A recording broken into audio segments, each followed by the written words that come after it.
네, 안녕하세요. 설일기입니다. 오늘은 한국의 2030 세대가 앞으로 뭘 할지 고민하면서 시간을 계속 허비하는 상황과 애매하게 할 게 없어서 대학원까지 갔다가 또 밖에 나와서 계속 아무것도 안 하고 있는 상황에 대해 한번 이야기를 해보려고 합니다. 사실 한국이 세계에서 가장 교육 수준이 높은 건 다들 아실 겁니다. 그 중에서도 2030이 교육 수준이 굉장히 높습니다. 그런데 동시에 방향성을 잃은 세대이기도 하죠.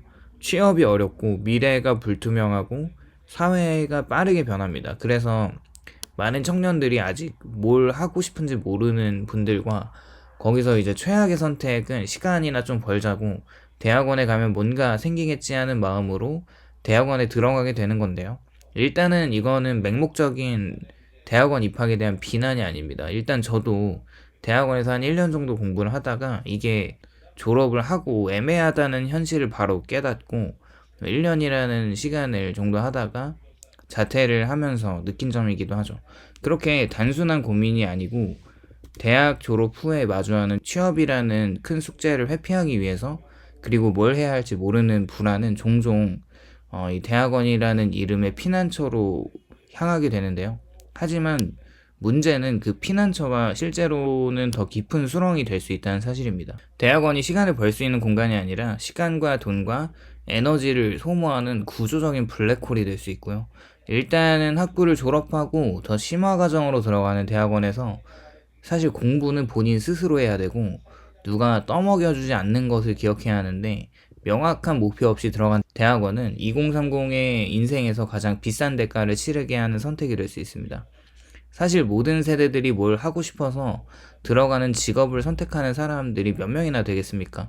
사실 이렇게 보면은 2030뿐만 아니라 대부분의 세대들이 직업 선택을 보통 원하는 것보다 내가 일을 할 수 있는 필요로 하는 곳으로 가긴 하는 것 같습니다.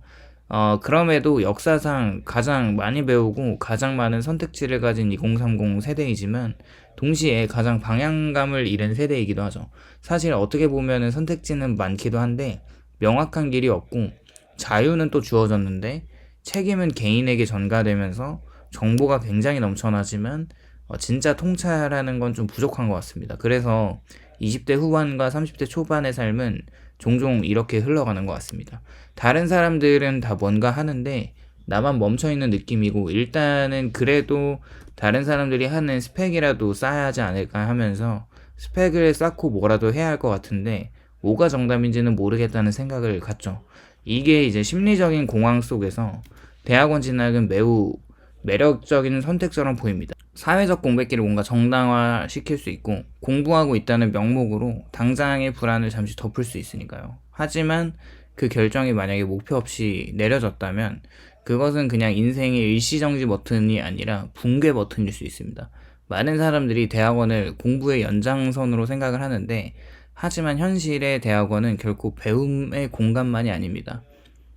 이제 대학원은 연구 노동의 공간이고 교수의 프로젝트를 위한 하청 인력 시스템이라고 볼 수도 있는데, 즉 공부보다는 성과가 중심이 돼야 하는데 실험실에서 대학원은 하루 뭐 10시간에서 12시간 연구실에 묶입니다. 인문사회계 대학원은 논문과 이제 조교 업무나 논문 심사 준비에 치이고요. 사실 공부할 시간이 없죠. 그렇게 석사 졸업 후에 진로는 불확실하고 박사를 하더라도 교수 임용은 낙타가 바늘귀에 들어가는 것처럼 극소수입니다. 대학원이 지식의 천국이라기보다 지식 산업의 말단 노동 현장에 가깝습니다. 즉 아무 생각 없이 들어가면 공부하는 사람이 아니라 누군가의 연구를 위해 희생하는 사람이 될 수 있습니다. 사실 대학원은 시간이라는 자원을 가장 많이 잡아먹는다고 생각하는데 뭐 석사에서 뭐 2, 3년 하고 박사에서 뭐 5에서 7년 이 기간 동안의 대부분의 사람들은 경제적인 기회를 포기하죠. 동기들은 회사에서 연봉을 올리고 있고 커리어를 쌓는 동안 대학원생은 연구비만 이제 몇십만 원으로 버팁니다.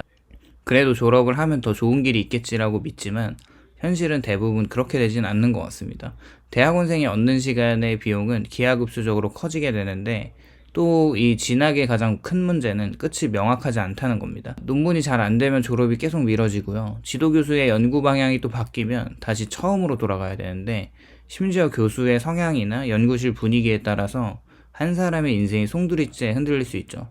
직장에서는 목표와 평가 기준이 있습니다. 하지만 대학원에서는 끝이 언제일지 모르는 불투명한 경쟁만 존재하고요. 사실 과거와는 다르게 현재 이제 미친 스펙 인플레이션 관점에서 대학원이 사실 스펙의 효력을 많이 잃었다고 해도 과언은 아닌 것 같아요. 10년 전만 해도 이제 보면은 대학원의 학위는 스펙으로 인정받았는데, 그런데 지금의 기업은 실무형 인재를 더 원합니다. 석사학위가 취업의 메리트로 작용하는 경우가 뭐 일부 연구직과 R&D 직군 정도인데, 오히려 인문 사회계 석사는 취업을 피하려고 간 사람이라는 인식까지 받을 수 있죠. 즉 대학원이 스펙이 아니라 리스크가 된 시대이고요. 그리고 대학원은 생각보다 폐쇄적인 공간이어서 동기들이 사회에서 성장하고 돈을 벌고 커리어를 확장하는데 자신은 좁은 연구실에서 하루 종일 모니터와 씨름합니다. 그럴수록 내가 지금 뭐 하고 있는 건지라는 존재적인 불안이 커지고요. 그 불안은 자기 자신에 대한 확신을 또 무너뜨리고 결국 우울감과 자존감 하락으로 이어집니다. 그렇게 대학원이 대안이 아니라 도피처가 될 때 굉장히 위험해지는 것 같습니다.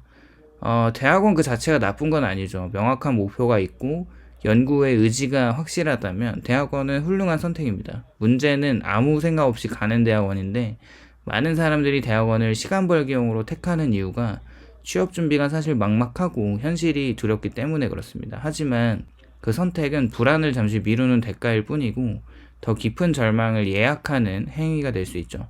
지금의 막막함을 해결하기 위해서 대학원을 갔는데 결국에 더 큰 막막함 속으로 들어가 버렸다면 어쩌면 그것이 나락의 시작일 수 있고요. 2030의 위기는 단순히 직업의 문제는 아닌 것 같아요.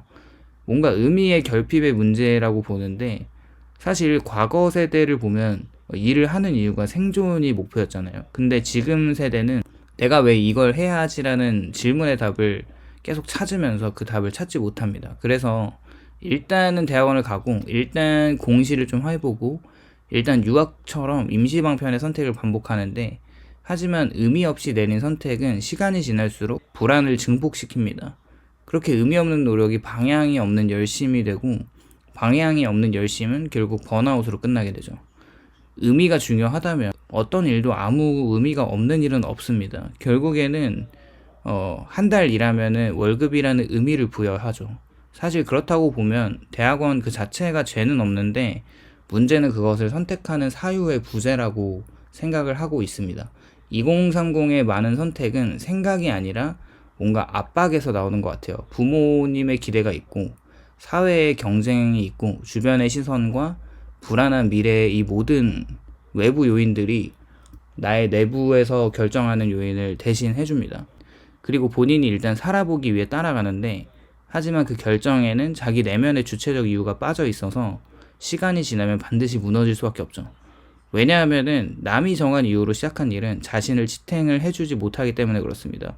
생각 없이 한 선택은 항상 대가를 따르죠. 2030의 가장 큰 적은 아무 생각 없이 시간을 보내는 거라고 생각을 하는데, 시간을 미루는 선택은 결국에 삶의 책임을 미루는 거고, 그 책임은 몇 배의 무게로 되돌아옵니다. 대학원으로의 도피는 나를 구해주지 않고요. 그곳이 도피처라고 하면 거기가 끝이 아니라 그곳에서 나왔을 때 현실이 2배로 무겁게 돌아오는 공간일 뿐입니다. 뭘 할지 몰라서 간다는 거는 사실상 나는 내 인생의 방향 포기하겠다는 선언과 같고요. 애매하게 가는 대학원은 그냥 당장 졸업하고 알바하는 것보다 못한 결과를 초래할 수 있다고 보고 있고, 의미를 찾다가 시간을 허비하기보다는 일단 나가서 뭐라도 경제적인 활동을 하는 게 지금 당장 무의미해 보이는 시간이지만 결국에는 통장에 쌓여가는 돈의 결과로 분명 그 행위를 후회하진 않을 거거든요.